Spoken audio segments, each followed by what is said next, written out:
active cases of coronavirus in Victoria.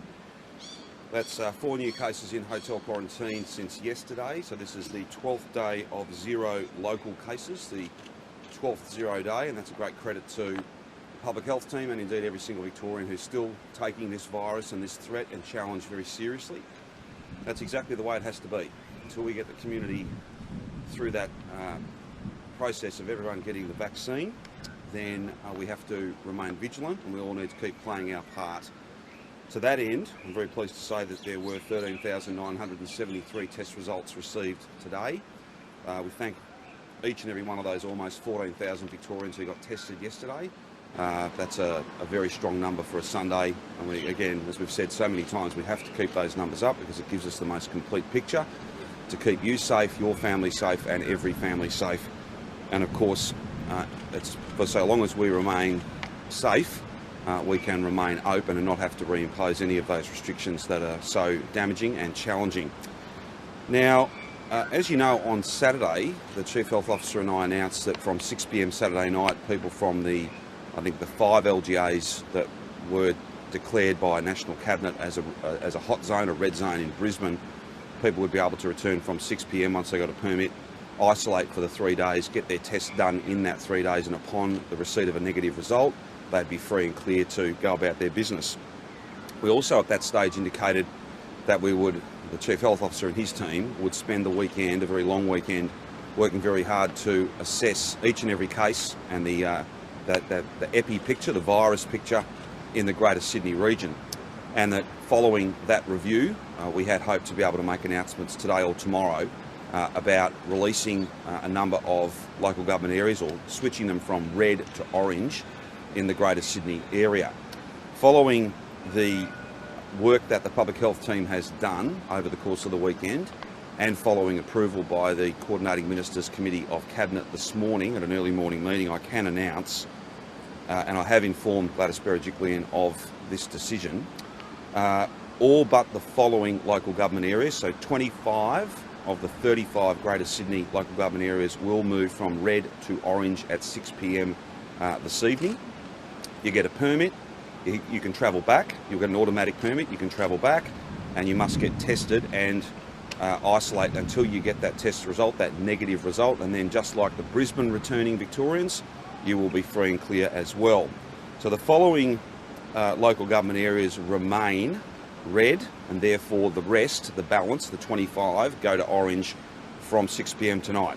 So these remain red: Bankstown City, Burwood, Canada Bay City, Canterbury Bankstown, Cumberland, Fairfield City, Inner West, Liverpool City, Parramatta City, and Strathfield Municipality. So what the detailed and extensive evaluation of the epidemiological conditions in Greater Sydney, indeed in New South Wales, has revealed is that transmission and cases are pretty much confined to those 10 local government areas, and we're not seeing cases and spread or contacts that are in isolation in those other 25 local government areas. That's what gives the public health team confidence to provide to me and the government, and therefore for decisions to be confirmed about releasing or changing from red to orange those 25 local government areas. I should also add that based on the same detailed analysis, from 6 p.m. tonight, the Blue Mountains and Wollongong will also be downgraded from red to orange. Further to that, I can also confirm, and I don't propose to read these out, but the 16 local government areas that run on the New South Wales side but along the New South Wales-Victoria border, they will from 6 p.m. tonight move from orange to green. And what that will mean is not so much for local residents because they're already in a bubble, but for visitors to those communities.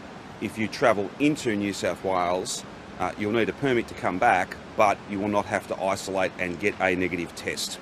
And that's a consequence of having seen no cases there for a sufficient period of time. So all in all, this is a very good day, particularly when you look at 50% of office workers in the private sector and 25% in the public sector going back to work today, reverting to the mask rules that we had in place at Christmas time as opposed to New Year, the 12th day of 0 cases, a strong test number, and systems working as they should. I want to also just make mention of the Deloitte Access Economics report that's out today that speaks directly to the fact that because we have controlled the health situation, we can now begin, in fact, be well underway in terms of the economic repair, creating jobs, creating demand and underpinning confidence in our Victorian economy as well as communities. That predicted 5.4% growth rate, the highest in the nation. It's a forecast from a pretty well regarded firm. That should be something that sees Victorians confident as well that 2021 is going to be a very different year than 2020, and the Victorian state budget in no small way underpins that confidence, underpins that growth, underpins demand and jobs. That's why 2021 is going to be a year of delivering, getting that money that's been allocated through the budget spent, getting it invested. It's no good making announcements. You've got to get that money out there supporting jobs, and that's exactly what our focus will be throughout this year. So all in all, very positive announcements that we're very pleased to be able to make. So just in summary, all but 10 of those 35 local government areas go from red to orange. Those people will be able to get a permit, automatically return home from 6 p.m. tonight. They must isolate at home and get tested within 72 hours. If it's a negative test, then they're free and clear, and 12 days of 0. And the approach that we've taken, the absolutely first-rate contact tracing and testing approach that everyone's bought into and that the public health team can be very proud of, has delivered this result. But we have to remain vigilant, we have to remain focused on the challenge that we face, and it's a very real challenge. Until we get people vaccinated, this is with us. It can't be normal, it has to be COVID normal, and we have to stay safe in order to stay open, and that's exactly what we're determined to do. And central to that is following public health advice, not cherry picking the bits that are popular, not listening to the loudest voices. That didn't build what we've built. A determination and a conviction to follow the science, follow the data and listen to the doctors. That's what's built this, and that's what will safeguard it best. I now might ask Brett just to add to my comments, and then of course we're happy to take any and all questions you have. Thanks, Premier. Firstly, to speak to the 12 days of 0, that's a very good result. Obviously that doesn't mean we formally close the Blackrock cluster and the other unknown source case that we had around the same time. But 12 donut days is fantastic. A dozen donuts really means that I'm quite confident that we're on top of this. The secret, it's no secret really, but the essence of why we've gotten on top of the Blackrock cluster is really our approach to close contacts. The primary close contacts get quarantined. Their contacts, so the contacts of contacts, are quarantined as well. That meant that at the peak of it, there were over 4,500 people in quarantine, but it also means that we were always ahead of those contacts. They were always quarantined.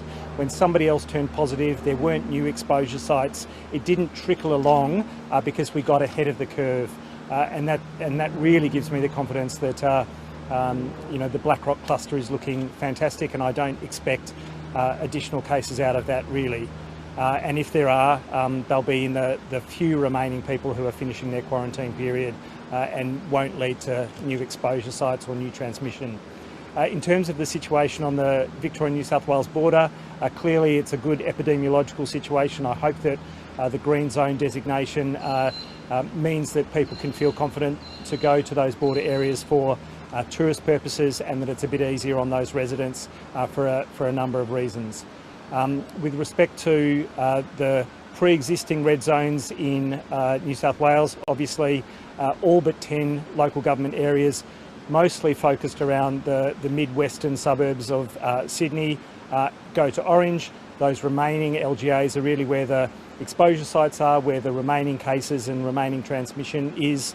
Of course, we all hope that there's success in terms of getting on top of transmission in those remaining LGAs.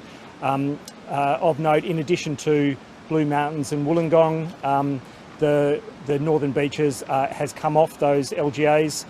That's really because the Avalon cluster also appears to be one that's inactive. So that's all a good sign. And the primary LGAs now are really related to the Barala cluster. There have been some additional cases recently, but they've again very likely been linked back to that BWS exposure. and so fingers crossed for the remaining suburbs in Sydney. And as the Premier says, they'll be reviewed every single day, both in terms of any new cases that will emerge or might emerge, and all of those wastewater results as well. Thank you. Just on the Chief Health Officer's final point about review, we will on a daily basis review those 10 local government areas that remain red. I think it unlikely that all 10 would flip to orange at the same time. It may be that local government area 1s, 2s may change, and as soon as we can update people based on public health advice, and again that further extensive work to determine exactly what the risk profile is, as soon as that changes they will be designated red for not a moment longer than they need to be, and we won't wait for all 10 to be orange. It may well be that some of them come off in a few days, others may take longer, but I know that's very frustrating and very challenging not to be able to provide a definitive answer on that, but again you've got to be guided by the best public health advice, and that's exactly what we've got in our public health team as led by the Chief Health Officer. We're happy to take any questions you have. Do you have an idea how many Victorians are in Sydney? No, it's very challenging. I can get you the most up-to-date exemption number, but again, this is no longer, there will no longer be a need for exemptions in those 25 local government areas plus Blue Mountains plus Wollongong. They'll be able to automatically, from 6 tonight, they'll be able to automatically, just like Brisbane, they'll be able to apply for a permit and then travel home with that 3-day requirement. If we can get you an updated number on exemptions, we're more than happy to do that. The Cho release can have that, or we can get it to you separately.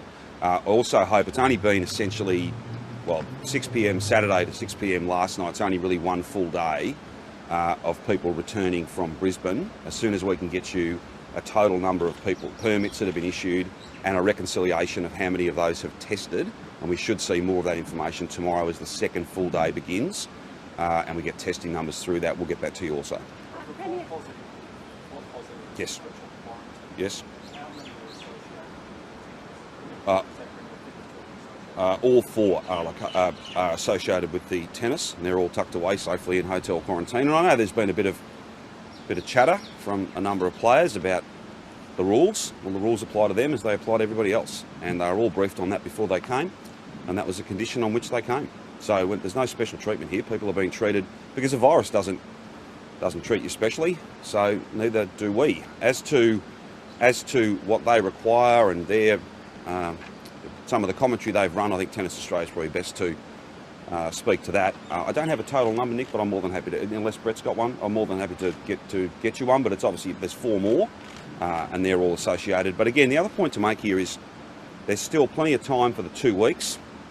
Plenty of time for 2 weeks of quarantine and a buffer that's built in before the 8th of February when the tournament starts. We'll just have to be guided by the test results that come back from people who have been, by virtue of being on a flight with people who've tested positive, despite having tested negative before they got on the plane.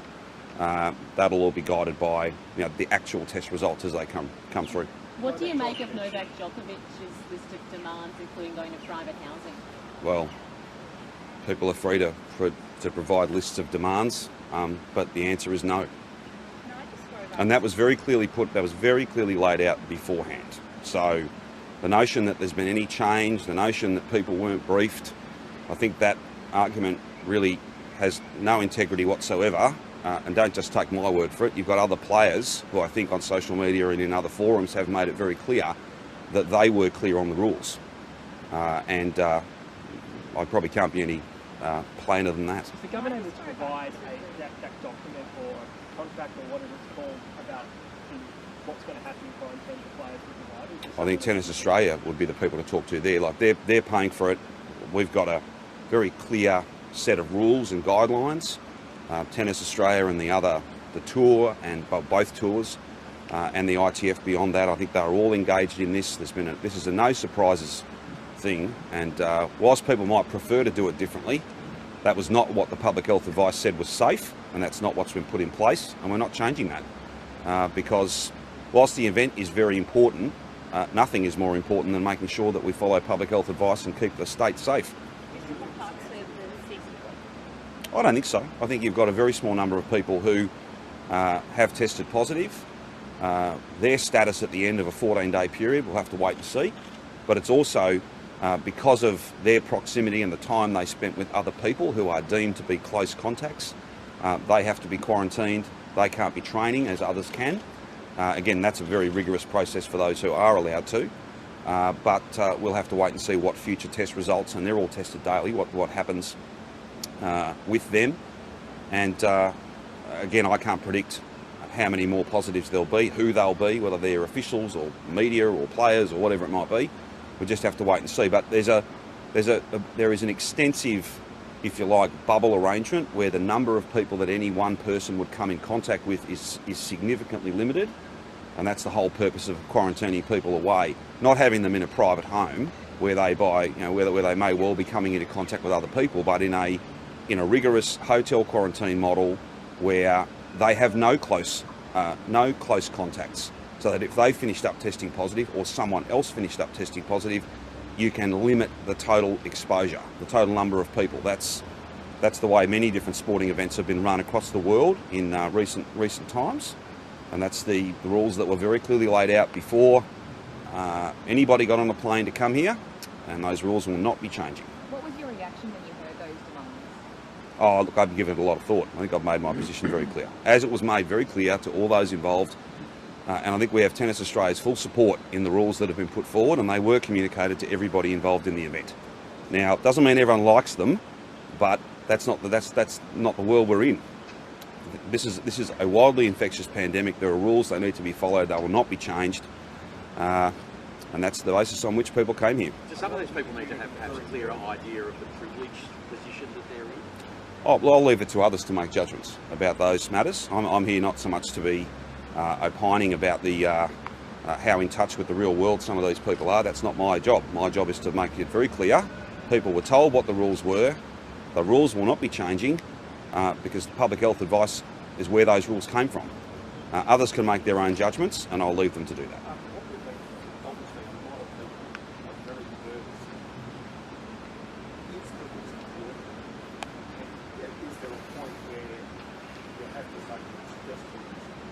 No, I wouldn't say that, Nick. I think that all of us as Victorians know and understand what we've been through. We know how precious this thing that we've built is. But we have to find a way to get to something approaching normal. I've spoken in great detail about the very real risk.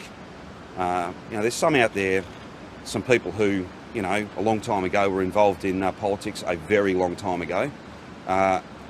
Somehow trying to make the point that the Grand Slam status of this tournament is chiselled in stone. It's not. It's not.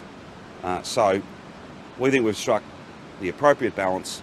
We're so pleased today to be able to give the advice to announce the decision based on public health advice of those 25 local government areas plus Wollongong and the Blue Mountains. That's a really significant day. The arrangements for the tennis are based on public health advice, and if there was a sense from the public health team that that balance could not be struck, that it was too high a risk, well then we wouldn't have had the event. But that was not the advice. The advice was, well, it's not easy, it needs to be done properly. That's why it's being done properly, and that's why, despite commentary from any player about what they'd like to do, it's not what it's about. It's about what must be done, and that's exactly the rules and systems that we've put in place.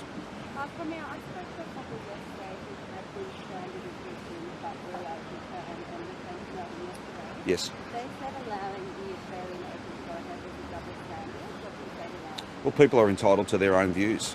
I'm not going to be a commentator on every view that's put, every opinion that's put across our state. We got the people from Brisbane back as quickly as we possibly could. So pleasing that they're able to come back. They have been able to come back since 6 p.m. and I hope that couple that you spoke to, I hope that they've had their test and I hope that they test negative. And then they'll be able to go about their business. They'll be free and clear of this. They'll be back like the rest of us, having to be vigilant, of course, but knowing that they're in a safe state, a state that's open, a state that's leading the nation in terms of economic growth and jobs growth, a state that's well prepared to have a very different 2021 than 2020. Just on the parts of the Sydney red zone that are being downgraded, if Yes. someone from a formerly red zone arrived in Melbourne a couple of days ago, they've tested, they've been quarantined for a couple of days, do they need to get tested again and wait until the results to be able to build their homes? I think we had a similar question in relation to Brisbane, so someone who'd got an exemption. I might let Brett speak to that about I might let Brett answer that.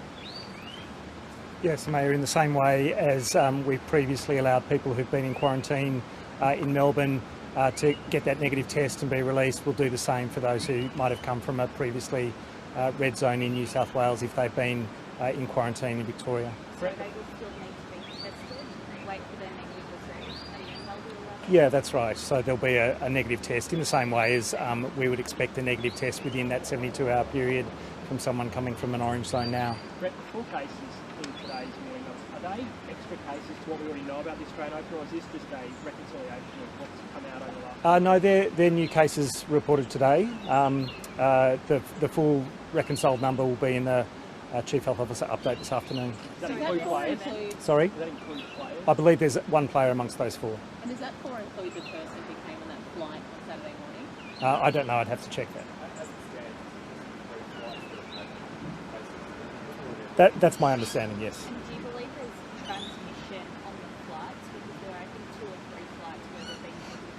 Do they transmit? I don't think we'll know the answer to that. I think the people who've tested positive thus far were probably exposed before they got on flights, but it'll be the test results in coming days that'll give us a picture of whether anyone's had infection transmitted to them on a flight. You haven't had a number of people test positive after initially testing their people to report on the flight. Is there any quarantine requirement people to get tested before they can come on? Oh, I think so. I think clearly we've found some individuals who were positive prior to boarding a flight, and they haven't boarded a flight for that reason, so that reduces the risk to others on those flights. So it's not a worthless intervention, but it does speak to how much transmission there is globally at the moment, especially in the Northern Hemisphere, that there are people who tested negative but were incubating this illness and who've tested positive subsequently. It really tells you that there's a lot of cases that are still emerging every single day, over 700,000 new cases globally, and the risk coming out of Europe, North America is not insubstantial. That's why the rules are extremely strict for these tennis players and their entourage, as much as for any other international arrival. I should make the point, no one has been displaced as an international arrival by virtue of this tournament going ahead. No one has been set aside coming from other jurisdictions into Victoria by virtue of the Australian Open going ahead. They are separate decisions that are made on their own merits. Is this pretty much what you expected would happen? Look, I think it's difficult to know exactly what turns up, because not everyone who's symptomatic internationally always gets tested. When you're testing everyone as rigorously as we are, I think you turn up more cases that might have had no symptoms, be pre-symptomatic, be asymptomatic, but it does reveal, exactly how much virus there is out there.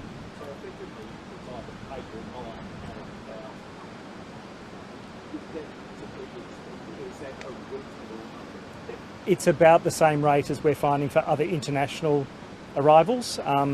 The positivity rate has been at around 1%. The same for aircrew. It's been around 1% of aircrew who've turned positive. I think that's therefore, within the range of what's expected. Are all those flights here now? Have all 15 of those flights arrived? I believe so. I believe all the flights have arrived. We've got that sort of baseline now. That's right. People may still turn positive. Obviously, the last exposure was when they last left their country of origin, or indeed on a flight where there was a case. So there might be some more positives in coming days, but that risk will decrease over time. So no one's repeated going to the lockdown, because those 3 flights, everyone That's right. If out of today's 4 cases, there's a view that they were infectious on other flights, that can be updated by CQV today as well. Emma Castor, the COVID-19 commissioner, yesterday she said that Tennis Australians made very clear that we chose directions and will keep deemed to be close contact. Are you sort of able to say, whether everyone on a flight is deemed to close contact with someone who is positive? Yes, that was the policy position, that on a flight, because people move around on those planes, because aircrew in particular can move right up and down the full length of the plane, and because it's an enclosed indoor space where air circulates across the entire plane, that those individuals are considered close contacts. That policy advice was settled many, many days ago.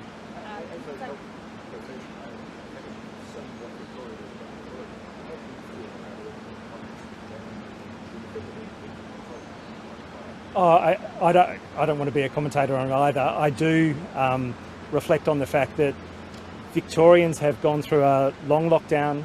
Tens of thousands of Victorians have had their own quarantine by virtue of being close contacts. Everyone finds quarantine tough, but Victorians have copped this as much as anyone in the world, and it's for them really to reflect on you know, some of the privileged positions that others might have with respect to how their quarantine plays out.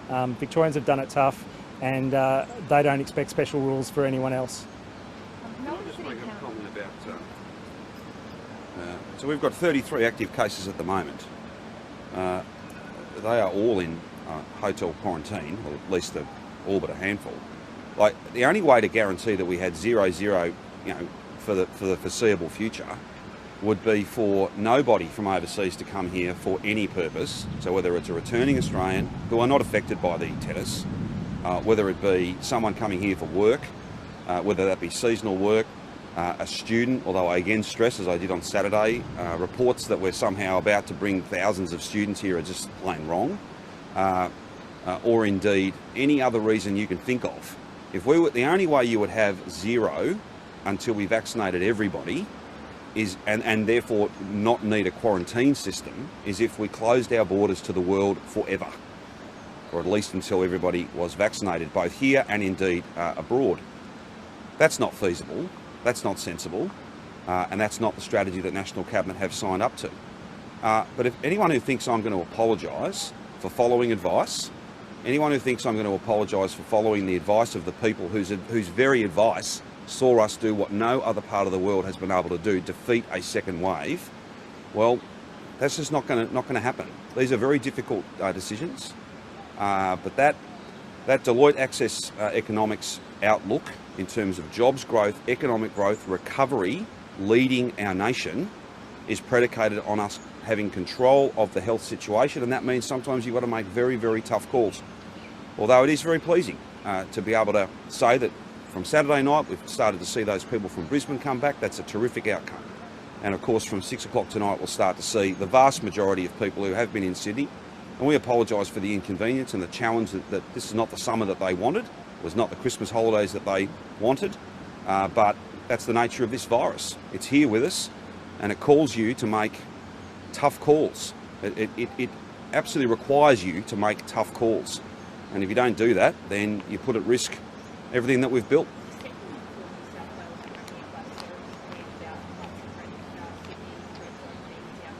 Yep. I tried to ring her and she was not able to take my call. I then sent her a text and she responded to my text. I indicated to her that I would announce at 10 o'clock that all but 10 of the LGAs would be going from red to orange. And she texted me back and was very pleased to hear that. Did she say, you know, can we have a further chat about the other red zones? Can we have a chat about, you know... No, but I had, no, Samaya, but I had, and I'm not necessarily in the habit of reading out verbatim the text messages, but I thought given there'd been a bit of interest in this, I'd be clear about it. I did indicate in my earlier text that we will, if there's a need to speak, we will. That's the nature of the relationship. I would just point out, though, in case there was any further interest in this, that the Chief Health Officer speaks with his counterpart very frequently. Minister Foley speaks with Minister Hazzard again very frequently. And I don't need to speak to any Premier of any other state to determine what our Chief Health Officer says is the safe and right thing to do. That's just, that isn't the way this works. I'm not going to get the permission of other political leaders in other states to keep Victoria safe. Nor will I rely upon their settings, such as they are, to keep our state safe. I'm just not going to do that. That's not what I'm elected to do. It's not what I'm accountable and responsible for doing. Again, we apologise and we express our absolute regret that this virus and the outbreaks out of hotel quarantine in New South Wales and in Queensland has disrupted the summer of many, many Victorians. But the alternative, I would just appeal to those people, the alternative would be me ignoring the advice of the Chief Health Officer, and I just don't think that would be a good thing to do. Did that happen last night or this morning? Well, no, it happened this morning because I'm not in the business of foreshadowing to other premiers decisions of our government until they've been made. So they were not made until a meeting this morning of the CMC at about 8:30. She made some fairly pointed comments yesterday about your board's likeness. Is there some friction there now that wasn't before? No, and I'll evidence that clearly by I have like zero interest in having an argument with anybody or anything other than this virus.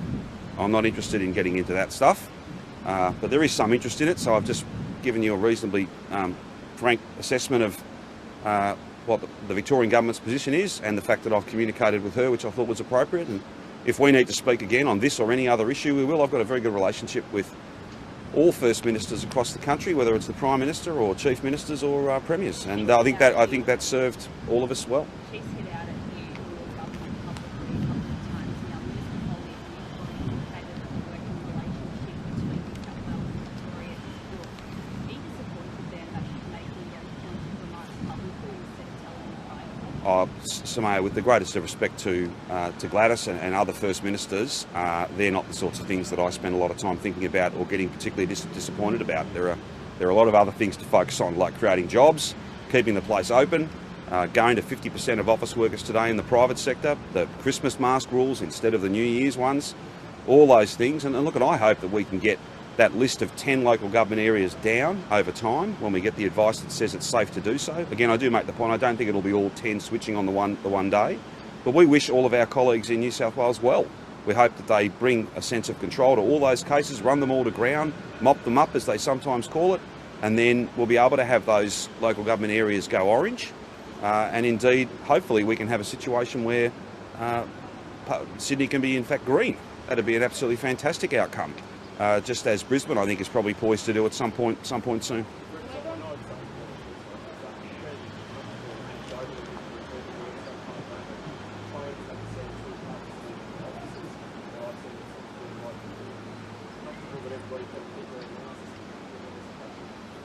Well, we'll do a double act. I would hope that everyone knows and understands that 50% is not a given. We all have a part to play.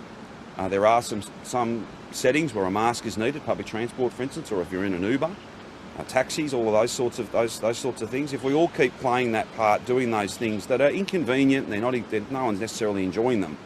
But if individual businesses and employees are vigilant about their COVID-safe planning, then hopefully very soon I can be standing here saying it's not 50% anymore, it's 60 or 65 or 70%. That's what I want to be able to get to, because that's more people buying coffee and lunch and dinner and all the other stuff that we know is incredibly important for jobs and livelihoods. But we won't get to those further positive announcements unless people take their responsibilities and their obligations that underpin the ones that come into effect today absolutely seriously. Again, not over, even though we all desperately want it to be. What we can hope for and what I think we can be confident about is that 21 is shaping up to be a vastly different and better year than 2020, but that's all based on all of us playing our part. Brett. While you're there, what about 100% capacity? Well, again, if and when the public health advice tells us that, then we'll go to the capacity the maximum capacity that we believe is safe as fast as we can.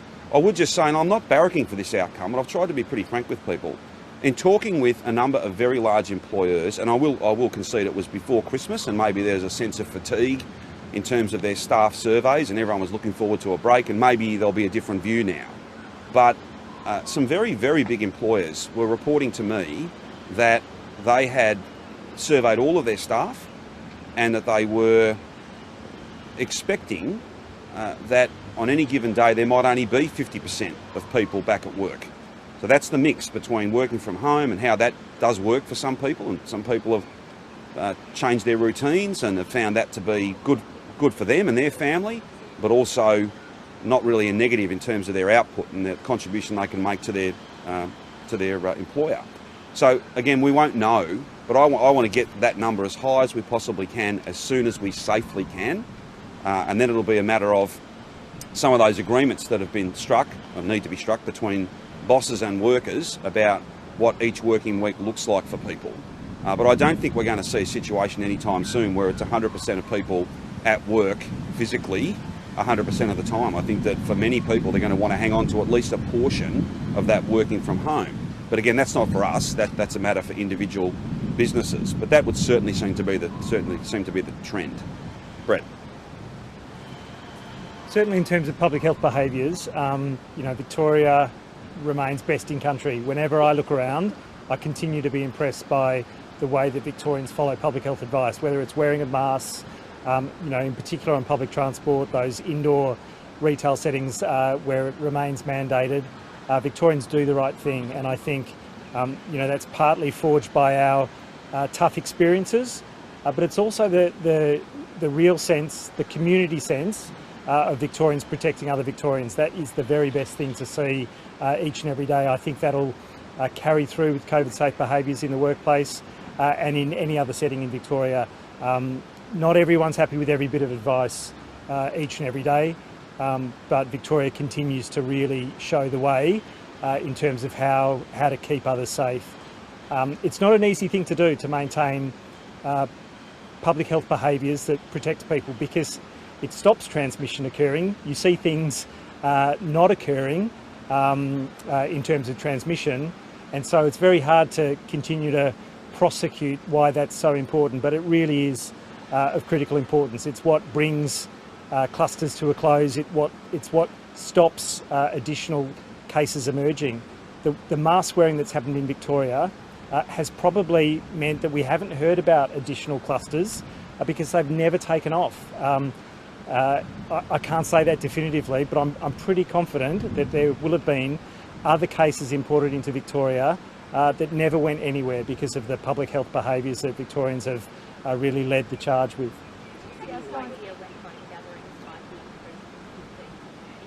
I'm not sure. Look, it's one of those decisions where you're balancing risks and the benefits that are obvious. There are clearly circumstances where people want to have a private gathering of greater numbers, but with the Blackrock cluster formally closing in coming days, I'm sure that'll be an opportunity to reconsider that specific advice.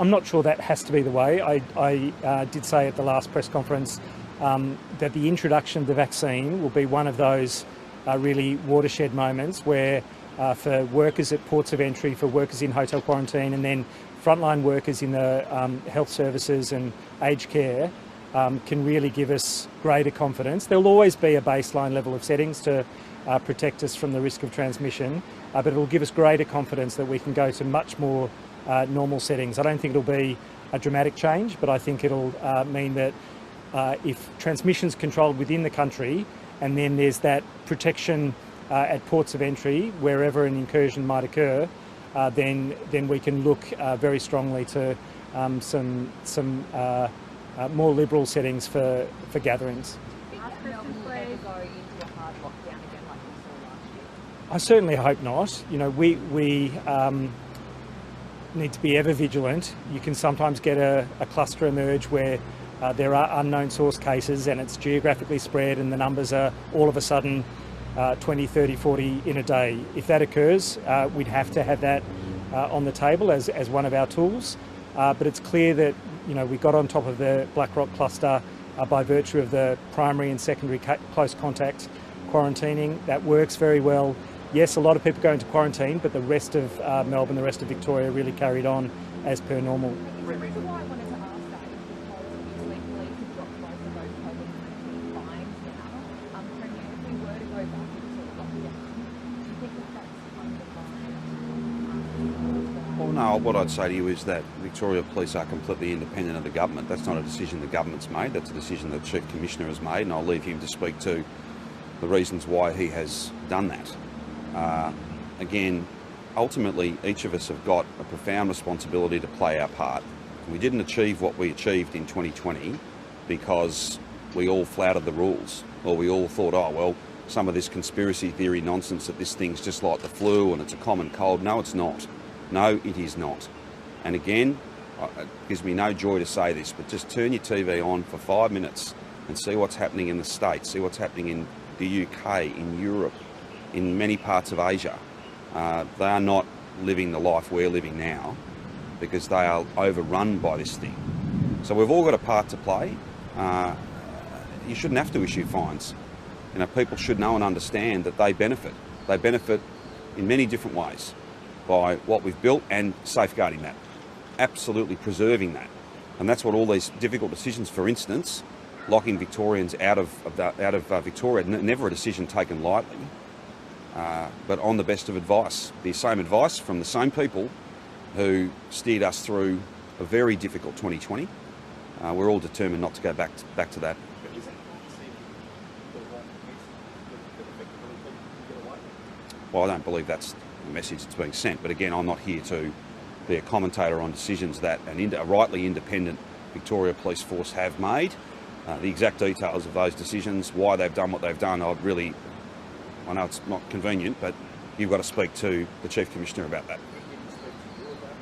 No, that's the nature of a completely independent relationship. I'm not sure whether he's had a conversation with the Police Minister about it, but he certainly didn't speak to me. So again, this is not, I'm not making a point other than just pointing out a fact. Police have the operational independence that is very important, and I think we'd be having a very different discussion if that was not the case. That's something that we should jealously guard, and we do.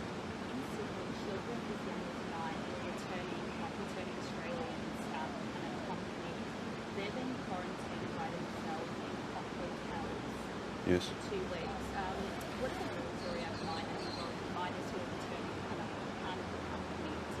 Sure. The best thing for me to do, Samar, is to get Emma from CQV to come back to you on that, and we'll have some, not just policy, but we'll have, because it's been a few months now that we've been receiving Aussies that want to come home through our hotel quarantine system. I'm more than happy to get her to give you a sense both of the policy and indeed what's happening on the ground, as it were, because there'll be almost certainly there'll be some similar cases. You mentioned a couple of times that Access Economics projections about Victoria's economy growing strongly than any other state. Yep. Isn't that because their economies didn't sink as far as ours did and their recoveries have been underway longer? Well, you can take a positive or a negative view. I think 5.4% growth. The hard work we're all doing to hit those jobs targets that we outlined during the budget, the fact that all of us will be working incredibly hard every day of 2021 to make sure that it isn't just a situation where we've allocated funding, but in fact we're getting that money spent, we're getting that investment made to guarantee jobs, to mean that each and every person whose job is underpinned by the work that we do, they're out there with confidence spending. That's income, and that whole cycle of confidence and growth. That's exactly what we're all about. There's a lot of healing to be done. There's no one's skating over that. No one's in any way uncertain that this virus, this pandemic, has done a lot of damage. That's why there's a budget that is unprecedented, and this year will be a year of delivery and expenditure and investment, the likes of which Victoria has never seen before, because that's what's absolutely needed. But I hope that we can continue to report that sense of optimism, that sense of confidence that what we've built we can safeguard. We get the vaccine rolled out, and we can look with confidence to the future. Not to skate over or to in any way diminish the terrible impact that this virus has had on all of us, but to be motivated to make sure that the future is better, fairer, stronger, more people in work. That's what we're all fundamentally committed to. If this train attendance quarantine fails, will you take responsibility for that? Well, we've made it very clear that all of us are absolutely committed to making sure that we have the most robust system possible. That's why, Richard, the rest of the country has adopted the model that we put in place. Testing everybody every day. Advanced contact tracing of everybody who works in hotel quarantine. Exclusivity, or at least I hope they have. They've all committed to do it at National Cabinet. But we don't have people working in pizza shops. We don't have some of the stuff that has gone on in other states.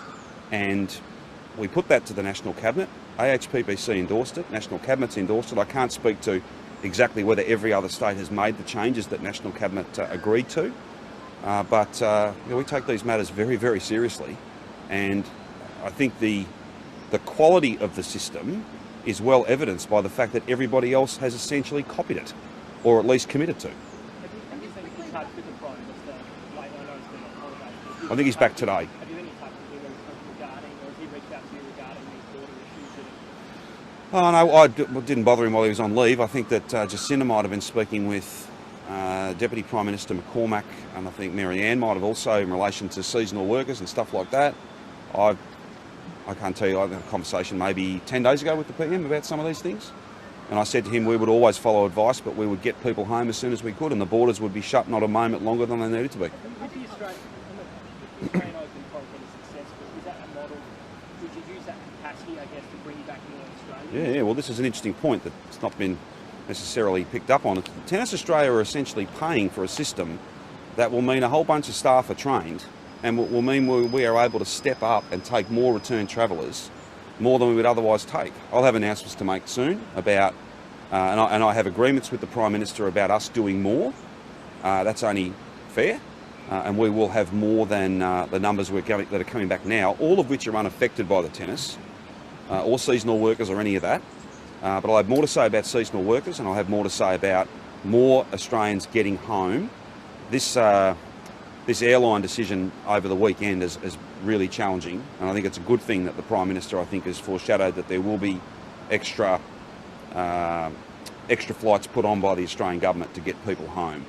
I guess people identifying those people who paid them, what would you like to say to them, and ultimately those who didn't pay them, did they get away with it? No, again, I'm not going to be a commentator on decisions that have been made by an independent Chief Commissioner of Victoria Police.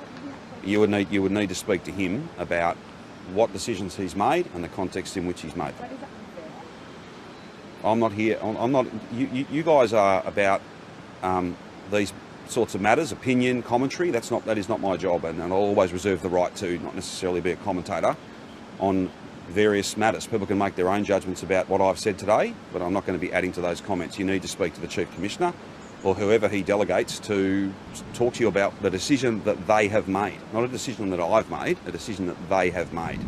But again, no fines ought ever be issued when it comes to coronavirus matters. People should be doing as they need to do, as they're required to do. Whether that's someone who's running a pub, a restaurant, a cafe, a bar, a big event or a small event, or an individual wearing a mask when they are required to do so. QR code, the list goes on and on. The list goes on and on. Those, for instance, who are returning on a condition of their permit, pleasingly from 6 p.m. last 2 days ago, Saturday, and from 6 p.m. tonight as it relates to Sydney, they have to isolate and they have to go and get a test taken within 72 hours. You also envisage replicating the Tennis Australia quarantine model for international students? There's been a bit of reporting about this, but let's be clear. I think Adelaide has done some of this. They've had some international students, a pilot, a trial that started last year. I said on Saturday, and I'll again confirm for all Victorians, I think the prospect of tens of thousands of international students coming here, while we've still got people struggling to get home, or even if there was every Aussie that wanted to come home had already made it home, there's a big capacity issue here. Do you have facilities? Do you have, particularly under the model that we use, where there's no private contractors, everyone's exclusive, everyone's tested every single day, like there are limits to how many people you can safely quarantine when your risk threshold is so high. I'm not pleased about that. International education is our biggest export. It's a massive part of the prosperity that we enjoy as a state. We want to get it back as fast as we can, but I just again say the government is not spending hours and hours trying to make something that I think is frankly not possible. Tens and tens of thousands of international students coming back here is going to be incredibly challenging, if not impossible, during this year. I take no joy in saying that, but I've tried to be as frank as possible about that.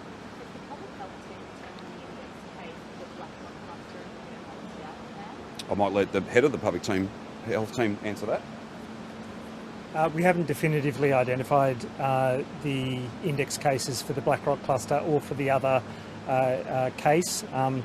We continue investigations, but the genomics has linked it to Sydney cases, but in terms of the direct epidemiological link, we haven't made that. A couple of weeks ago, Jerome White said that they were investigating for potential leaks. Have you been able to narrow it down? Essentially, that didn't turn up anything, so there were obvious contacts that linked back to Sydney, but they didn't test positive. Sometimes, that doesn't absolutely exclude those individuals as being the potential source, because People can have had previous infection, gotten over it, may not have produced an antibody response that then shows up in a blood test, so they can be missed, but it's very hard to resolve if you haven't got that evidence. Might I just say, just very quickly, finally, today's a very positive day, a very good day for Melbourne and Victoria. To think that we can have 25 of those local government areas go orange tonight out of Sydney. Many thousands of people that will be able to come back, isolate, get tested, a negative test, go about your business. That's a fantastic outcome. That builds on the decisions we made and the progress we've made in terms of Brisbane from Saturday night. And of course, 50% of private sector office workers coming back today, mask rule changes, and 12 0 days in a row. This is all down to the commitment and the conviction of the Victorian community to stay safe and stay open. But we all have to take this seriously. We all have to continue to play our part, and I'm confident Victorians will. If there's no other matters, that would be a wonderful way to end, but apparently, yes, there is another matter. It's all right. My apologies. No, that's fine. One That's more fine. time. Sorry. We do have a grab from you from last year saying everyone has to pay those fines. Yep. Now, a year, months later, and that's Well, my position hasn't changed, but I'm not the one that's in charge of those matters. The Chief Commissioner is, and that's why I'm respectfully putting it to you that you need to speak to him about the decision that he's made, and he can speak to what he's done and why he's done it. That is a matter for him. I'm not about directing the Chief Commissioner. He, by law of this state, he has an independence that is very, very important. Not always convenient necessarily, but it's something that should be safeguarded. But I'll let him speak to exactly what he's done and why, because that's the best way to go forward. Why did you say that, Jimmy? Look, my view has not changed. But again, the Chief Commissioner, as I've just indicated, Nick, the Chief Commissioner is the one that's in charge of these things. And I don't propose to be having a public debate with him. By law, these are his calls to make. And well, I think I just said that. So has this reduced the impact that the court systems will obviously have to deal with those people who didn't pay the fines that will probably end up in the court? I'm not certain about that. Again, this is not something that the Chief Commissioner rang me up and said, I'm thinking about doing this, do you think it's a good idea? That's not the way it works. Again, people are entitled to have their views. I have a view myself. But it's a matter that you're best to put to the Chief Commissioner and have a conversation with him about the operational decisions that he and his members have made under his command. Sorry to end up on that. That's all right, that's fine. No worries. Thanks very much, everyone.